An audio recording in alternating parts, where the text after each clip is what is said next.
Je pense qu'en matière énergétique, tout le monde aurait attendu un geste fort. On a quand même des augmentations prévues des factures énergétiques de 700 à 800 euros par an pour les ménages. Or, qu'est-ce qu'on a eu? On a eu en fait uniquement des mesures, je veux dire, pour le tarif social, mais pour les 80% de reste des travailleurs, on n'a pas de mesures qui ont été prises. Or, l'ensemble du monde du travail est concerné. Je ne sais pas les ministres dans quel monde ils vivent, mais croire que 700-800 euros d'augmentation, ça ne concerne que les salaires les plus bas, c'est faux. Attendez, quand même 2 millions en toute personnes qui vont être concernés par ça. On donne un chèque de 80 euros à la fin de l'hiver. C'est quand même pas rien. 2 millions de personnes qui vont bénéficier de ça. Oui, mais c'est insuffisant. C'est insuffisant. Moi, je trouve que l'ensemble du monde du travail est concerné. On prévoit quoi, 50 euros, je pense, d'aide pour l'ensemble des travailleurs.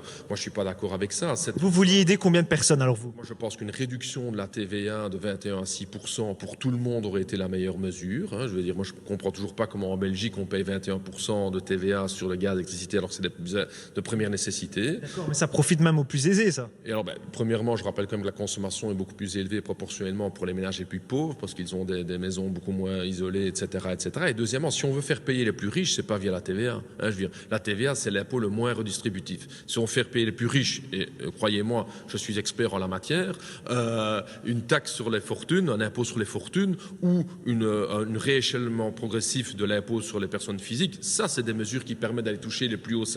Mais la TVA n'a rien de redistributif. Donc tous les gens qui vont venir me dire « ouais, mais la TVA, les riches, etc. », c'est ne rien comprendre à l'ABC de la fiscalité. Bon, je vois que dans le secteur des soins de santé, on veut aujourd'hui sanctionner les malades à longue durée. Et moi, je ne comprends pas. Je veux dire, là où Charles Michel n'avait pas osé, par le rapport de force, on a ici le ministre Van den Broek, soi-disant un ministre socialiste, qui va aujourd'hui sanctionner les malades à longue durée. Or, on sait très bien que le nombre de malades à longue durée ont explosé en Belgique. Pourquoi? Parce qu'on a supprimé les régimes de prépension, parce qu'on a supprimé les pensions anticipées, que les gens sont morts crevés au boulot. Et donc, moi, pour moi, c'est inacceptable. C'est une ligne rouge qui a été dépassée de sanctionner les malades à longue durée. Quand j'entends un peu les psychiatres parler, etc., qui nous disent à quel point la culpabilisation des gens qui sont déjà dans une détresse, qu'elle soit mentale ou physique, n'aide en rien du tout. Je rappelle quand même que l'explosion des malades à longue durée, on est maintenant à 500 000, est un problème sociétal lié à notre système de production. C'est-à-dire qu'on épuise les gens dans le tissu productif. Et de ce côté-là, il y a une responsabilité sociétale. Moi, je ne crois vraiment pas qu'aller menacer les gens, alors vous dites 2,5%, c'est peut-être un détail pour beaucoup, mais pas pour les gens. Je rappelle que 50% des malades à longue durée sont sous le seuil de pauvreté.